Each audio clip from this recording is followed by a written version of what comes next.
Hello friends, मैं शिव निजान आपका स्वागत करता हूं आपके अपने यूट्यूब चैनल पर। दोस्तों, आज की वीडियो में यहाँ पर मैं आपको बताने वाला हूं कि अगर आपको जीएसटी में कोई नोटिस आया है, अगर आपका ऑर्डर हो गया है, तो आपको उसके टैक्स की पेमेंट कैसे करनी है। वीडियो को पूरा एंड तक देखिएगा और इस वीडियो को शेयर जरूर कीजिएगा। डायरेक्ट जीएसटी पोर्टल पर जाकर इसका पूरा पेमेंट करके बताऊंगा और इसको एडजस्टमेंट कैसे करना है वो भी पूरा तरीका बताने वाला हूँ। ध्यान रखिए, अगर आपने पेमेंट कर दी और ये एडजस्टमेंट आपने अगर नहीं की तो आपका जो डिमांड है वो यहाँ पर आउटस्टैंडिंग रह जाएगा। बाद में फ्यूचर में रिकवरी के चांस काफी ज्यादा है, तो ऐसी मिस्टेक ना करें। पेमेंट अगर आप एक्सेप्ट कर रहे हैं तो उसको प्रॉपर्ली एडजस्ट भी जरूर करें। तो पहले मैं यहाँ पर जीएसटी में लॉगिन करूँगा। जीएसटी का ऑफिशियल वेबसाइट है www.gst.gov.in। जिस यूजर आईडी पासवर्ड के थ्रू आप यहाँ पर अपने रिटर्न को फाइल करते हैं, सेम वो यहाँ पर यूज होंगे। तो पहले मैं यहाँ पर लॉगिन कर लेता हूँ। लॉगिन करने के बाद यहाँ पर जो है सबसे पहले सर्विसेज में जाकर यूजर एंड सर्विस में नोटिस एंड ऑर्डर को आपको चेक करना है। इसमें नोटिस के अगेंस्ट में या फिर जिस भी ऑर्डर के अगेंस्ट में अगर आप पेमेंट करना चाहते हैं तो वो प्रॉपर्ली आपको आइडेंटिफाई करना है और वो आपको यहीं से आइडेंटिफाई होने वाला है। तो देखिए यहाँ पर जो है लेटेस्ट यहाँ पर डिटर्मिनेशन ऑफ टैक्स DRC 01 जो कि भेजा गया है 30 जनवरी 2025 को, बिल्कुल लेटेस्ट है। मैं आपको इसी के रिगार्डिंग यहाँ पर दिखा रहा हूँ। यहाँ पर पहले व्यू कर लीजिए। इसको व्यू करने के बाद आपको यहाँ पर जो है नोटिस जो है वो डाउनलोड कर लेने हैं। तो जो नोटिस है ओरिजिनल उसका एक रेफरेंस नंबर होगा। ये सबसे इंपॉर्टेंट नंबर होता है। पहले नोटिस जारी किया गया है, फिर इसके लिए रिमाइंडर यहाँ पर भेजा गया है। तो एक्चुअली यहाँ पर कितने रुपए की डिमांड है वो मैं एक बार दिखा देता हूँ। फिर उसके बाद यहाँ पर इसका रिप्लाई भी आपको सबमिट करना होता है, ठीक है। तो इसमें एक पॉइंट आता है कि रिप्लाई कैसे फाइल करना है। तो उसके लिए मैंने काफी सारे वीडियो अपने यूट्यूब चैनल पर अपलोड किए हुए हैं अलग अलग पॉइंटों को लेकर। DB2B मिसमैच, R13 मिसमैच, उसके अलावा कैंसिल सप्लाई डील का डिफॉल्ट जिसकी वजह से आईटीसी रिवर्सल के आ रहे हैं, इनवॉइसिंग के लिए भी आ रहे हैं अब तो, और ई वे बिल के नॉन कंप्लायंस के लिए। वो आप एक बार वीडियो देख लीजिएगा। यहाँ पर ऐड रिप्लाई पर क्लिक करना होता है। इसके साथ आपको DRC 03 की अटैचमेंट, चालान की अटैचमेंट और रिप्लाई ये लगाना होता है। उसके बाद इसका ऑर्डर पास होता है ड्रॉपिंग का। अगर कोई डिमांड ऑर्डर हो गया है तो उसकी भी पेमेंट सेम इसी तरीके से होने वाली है। पहले मैं आपको यहाँ पर नोटिस दिखा देता हूँ कि क्या नोटिस यहाँ पर आया हुआ है।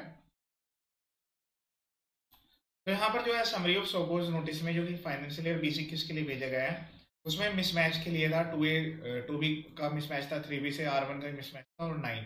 उसी के रिगार्डिंग यहाँ पर पहले जो रिप्लाई दिया गया था तो उसको यहाँ पर इन्होंने एनालाइज किया है। सन 61 में SMT 10 आया था, उसको SMT 11 यहाँ पर सबमिट किया गया था। तो यहाँ पर ये लिखा गया है कि जी आपके द्वारा यहाँ पर जो सबमिशन दिए हैं, आप कह रहे हैं कि यहाँ पर जो है कोई भी डिफरेंस नहीं है, लेकिन उनके जो डॉक्यूमेंट्स थे, जो उनके सपोर्टिंग डॉक्यूमेंट्स थे वो यहाँ पर सबमिट नहीं किए हैं। तो एक तो यहाँ पर टर्नओवर का भी मिसमैच है। टर्नओवर का मिसमैच तो क्रेडिट नोट्स के रिगार्डिंग है, वो यहाँ पर इन्होंने इस तरीके से कंसिडर किया हुआ है।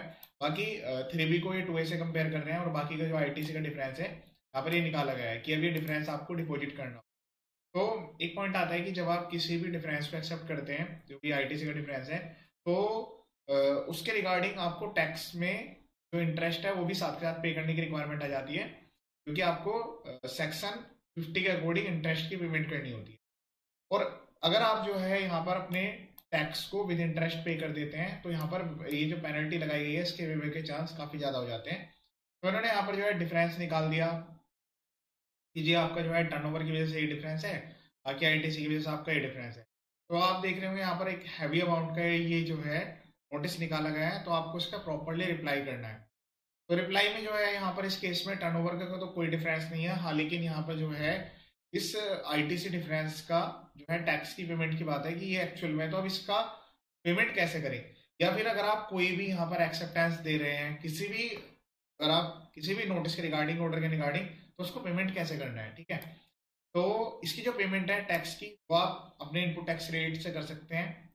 बाकी इसके अलावा जो इंटरेस्ट की पेमेंट है वो IGST को, CGST IGST किसी की भी हो, तो उसमें क्या है कि आपको जो है अलग से कैश में पेमेंट करना ही होगा, ठीक है। चलिए फिर हम यहाँ पर जो है सबसे पहले इसका चालान क्रिएट कर लेते हैं। पेमेंट में जाना है आपको, क्रिएट चालान पर चालान क्रिएट करना है। तो मैं यहाँ पर जो है पहले इसको पेमेंट करूंगा एनी अदर पेमेंट मोड के थ्रू, ठीक है। जब ये पेमेंट कंफर्म हो जाएगी उसके बाद ये जो बैलेंस है ये मेरे लेजर में दिखेगा कैश बैलेंस में। उसके बाद जब ये कैश बैलेंस में आ जाएगा उसके बाद भी यहाँ पर खत्म नहीं होगा काम। उसके बाद मुझे इसके लिए DRC 03 फाइल करना पड़ेगा। तो पहले मैं यहाँ पर जो है वैल्यू एंटर कर लेता हूँ इसके रिगार्डिंग। हाँ, पेनल्टी और जो पेनल्टी आपकी है उसकी वेवर के लिए आपको अलग से रिक्वेस्ट फाइल करनी पड़ेगी। जैसे यहाँ पर इन्होंने पेनल्टी लगाई हुई है SGST की, CGST की और IGST की। तो पेनल्टी का वेवर यहाँ पर पॉसिबल है अगर आप जो है टाइम लिमिट के अंदर अपनी पेमेंट को कंप्लीट कर देते हैं, ठीक है। फिलहाल मैं अभी यहाँ पर जो है आईटीसी का डिफरेंस है इसके लिए पे कर रहा हूँ, बाकी आपके नोटिस में कोई भी XYZ अमाउंट हो सकती है जिसका पेमेंट आप एक्सेप्ट कर रहे होंगे। ठीक है, चालान सेम इसी तरीके से आपको बनाना है और करेक्ट हेड में चालान बनाना है। ठीक है,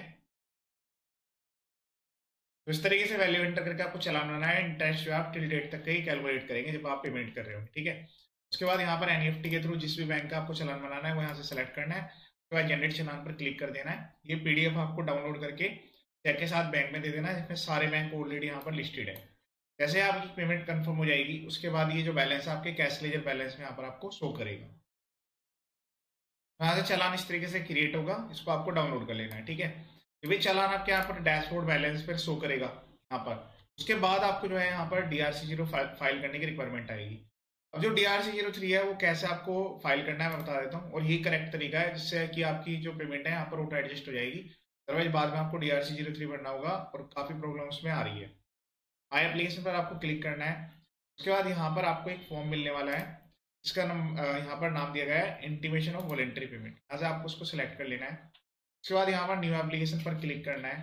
ठीक है, न्यू एप्लीकेशन पर क्लिक करने के बाद यहाँ पर जो है कोज ऑफ पेमेंट में आपको सेलेक्ट कर लेना है। ठीक है, जैसे अब यहाँ पर सोकोज नोटिस है, सोकोज नोटिस के अगेंस्ट में अगर यहाँ पर हम सबमिट कर रहे हैं तो उसमें क्या होता है कि ये ऑटोमेटिकली एडजस्ट हो जाता है। देखिए यहाँ पर सोकोज नोटिस का आप यहाँ पर नंबर डालेंगे, डेट डालेंगे, यहाँ पर ऑटोमेटिकली यहाँ पर एडजस्ट हो जाएगा। बाकी स्क्रूटनी का अगर नोटिस है तो यहाँ पर आप रेफरेंस नंबर भी दे सकते हैं कि आप किस स्क्रूटनी के नोटिस के अगेंस्ट में यहाँ पर पेमेंट कर रहे हैं। तो इसमें जो है कंडीशन होती है कि 30 दिन का टाइम लिमिट होता है, तो 30 दिन के अंदर अगर आप कर रहे हैं तो फिर वेल एंड गुड है, फिर तो कोई दिक्कत नहीं है, फिर तो आप यहाँ से भी इसको सेलेक्ट कर सकते हैं। जैसे अभी यहाँ पर जो है सेक्शन 61 में आया था, तो अब तो यहाँ पर जो है DRC-01 जो कि 73 में जारी किया गया है, तो ये इस वाले के अंडर में तो इसकी वैलिडिटी नहीं रही है। ये 24-25 का है, 21-22, 20-21 का है, ये 19-20 का है। तो आपको जो पेमेंट है वो प्रॉपरली करनी है। तो अभी मैं यहाँ पर जो इसकी पेमेंट करूंगा वो मैं यहाँ पर करूंगा सोकोज नोटिस के अगेंस्ट में। ठीक है, क्योंकि अब यहाँ पर जो है ये जो सोकोज नोटिस है ये आ चुका है, और सोकोज नोटिस में जो है यहाँ पर प्रॉपर ऑप्शन दिया जाता है। यहाँ पर जो है अदर ऑप्शंस भी है, मैं आपको एक बार अदर ऑप्शंस भी यहाँ पर दिखा देता हूँ। इसमें एनुअल रिटर्न का ऑप्शन है, ऑडिट का, एनफोर्समेंट का, या अगर आपका जो DRC-01 के थ्रू अगर डिमांड है तो उसका भी यहाँ पर ऑप्शन है। वॉलेंट्री पेमेंट, एक वॉलेंट्री पेमेंट का ऑप्शन आता है जहां पर आप खुद से डिमांड एक्सेस करके पेमेंट करते हैं। सेक्शन को ध्यान में रखते हुए आपको वॉलेंट्री के अंडर में पेमेंट करनी होती है ताकि आपको DRC-03 के थ्रू एडजस्टमेंट का तरीका मिल जाए। ठीक है, यहाँ पर जो है डायरेक्ट DRC-01 के थ्रू भी एडजस्टमेंट का आता है कि जैसे ये एडजस्टमेंट का नंबर दिया गया है तो ये इस पर्टिकुलर ईयर के लिए है कि जैसे 17-18 के लिए 74 का अगर कोई नोटिस है तो उसकी यहाँ पर पेमेंट हो सकती है। ठीक है, तो ये जो यहाँ पर फैसिलिटी प्रोवाइड की गई है इसका आपको प्रॉपर यूज करना है। तो बेटर तरीका सबसे बेटर है सोकोज नोटिस में आप जाएं और यहाँ पर मैनुअली सेलेक्ट कर ले मैनुअल एंट्री। उसके बाद ये सोकोज नोटिस जो कि मैंने आपको दिखाया है समरी ऑफ सोकोज नोटिस है DRC-01 का, इसका नंबर यहाँ पर एंटर कर ले। ठीक है, उसकी डेट यहाँ पर एंटर कर ले, सेक्शन 73 में ये आया हुआ है। उसके बाद फाइनेंशियल, तो ये यहाँ पर 20-21 का नोटिस है। उसके बाद हम यहाँ पर 20-21 सेलेक्ट कर लेंगे। ठीक है, मैं ये चीज यहाँ पर एंटर कर लेता हूँ। उसके बाद यहाँ पर जो है ओवरऑल टैक्स पीरियड, तो ओवरऑल टैक्स पीरियड में आप पूरे 1 साल सेलेक्ट कर लें कि इसमें जब भी कोई नोटिस आता है या डिमांड ऑर्डर आता है उसमें पर्टिकुलर पीरियड नहीं लिखा होता कि ये इस पीरियड का है, तो आप इसको पूरा सेलेक्ट कर लें। ठीक है, उसके बाद पेमेंट डिटेल्स पर क्लिक करें, इसके बाद ऐड पर क्लिक करें। अब उसके बाद यहाँ पर फिर से मंथ पूछेगा, तो इसमें भी आपको अप्रैल से लेके पूरा का पूरा यहाँ पर सेलेक्ट कर लेना है। ठीक है, अप्रैल से मार्च 21। टाइप में जैसे हमारा CGST का बैलेंस है जो CGST में लिख देंगे, और SGST का CGST का तो आसान होता है, लेकिन IGST केस में आपको आइडेंटिफाई करना पड़ेगा कि आपकी सप्लाई जो है वो किस स्टेट में है ताकि आपकी जो एडजस्टमेंट है प्रॉपरली हो सके। इस तरीके से ही आपको 1 बाय 1 करके ऐड करना है। इस केस में जो IGST है वो दिल्ली का है। देन उसके बाद यहाँ पर जो है हम फिगर से एंटर करेंगे, जैसे हमने चालान बनाया टैक्स की वैल्यू टैक्स के अंडर में, इंटरेस्ट की इंटरेस्ट के अंडर में। उसके बाद यहाँ पर जनरेट समरी पर क्लिक करेंगे। वैल्यू एंटर करने के बाद यहाँ पर जनरेट समरी पर आप क्लिक करेंगे। उसके बाद यहाँ पर जो है सेव पर क्लिक कर देना है, तो आप प्रोसीड टू पेपर क्लिक करना है। ठीक है, जैसे आप प्रोसीड टू पेपर क्लिक करेंगे तो ये पेज जो है यहाँ पर रिडायरेक्ट होगा, नेक्स्ट पेज पर यहाँ पर आ जाएंगे। अब नेक्स्ट पेज पर जो है इसके सामने एडजस्टमेंट लिखनी होती है। तो अगर आपका कैश का बैलेंस है तो कैश के सामने, क्योंकि इसमें तो अभी चालान जमा अभी जनरेट हुआ है, चालान जमा होगा, यहाँ पर बैलेंस आपके अवेलेबल हो जाएंगे, उसके सामने सामने आपको वैल्यू लिख देनी है कैश के थ्रू पेमेंट कर रहे हैं तो। और अगर क्रेडिट बैलेंस अवेलेबल है तो क्रेडिट के सामने वैल्यू लिख देनी। यहाँ पर सेट ऑफ के रूल सेम इसी तरीके से एप्लीकेबल होते हैं कि जो CGST है वो CGST और IGST से एडजस्ट हो सकता है, SGST से नहीं हो सकता है। ठीक है, सेम इसी तरीके से एसजीएसटी और आईजीएसटी से हो सकता है, सीजीएसटी से नहीं होगा। और जो आईजीएसटी की लायबिलिटी है वो तीनों से एडजस्ट हो जाएगी। आईजीएसटी का आपके पास क्रेडिट या कैश, जीएसटी का एसजीएसटी, ठीक है। यहाँ पर जो नोटिस के अगेंस्ट में पेमेंट कर रहे हैं उसको यहाँ पर अटैच कर दें। तो वेरिफिकेशन पर ये सेलेक्ट करें, राइट पर्सन सेलेक्ट करें, प्लेस पर क्लिक करें, फाइल पर क्लिक करके प्रॉपर्ली ईबीसी के थ्रू उसको वेरीफाई करके सबमिट। 803 की जो पेमेंट आएगी प्रूफ उसको अपने पास रख लें। और जब आप नोटिस का रिप्लाई अगर कर रहे हैं तो उसमें इसको जरूर अटैच करें कि हमने इस पर्टिकुलर नोटिस के रिगार्डिंग ये पेमेंट किया है, ताकि प्रॉपर ऑफिसर को यहाँ पर डिमांड रिमूव करने में आसानी हो। तो ये कंप्लीट प्रोसेस है। इससे पहले भी एक बार वीडियो देख लीजिएगा जहाँ पर मैंने पूरा प्रॉपर आपको बताया कि कैसे इसकी पेमेंट करनी होती है और रिप्लाई कैसे होते हैं अलग अलग सबके ड्राफ्ट नोटिस के रिप्लाईज। और अगर आप अपील में जाना चाहते हैं, अपील के भी सभी ड्राफ्ट फॉर्मेट्स यहाँ पर दिए गए हैं वीडियो के डिस्क्रिप्शन में। चैनल का पर्पज फुल्ली एजुकेशनल है, ठीक है। ये वीडियो को शेयर करें ताकि सभी को उसका बेनिफिट मिल जाए। ये वीडियो देखने के लिए थैंक यू।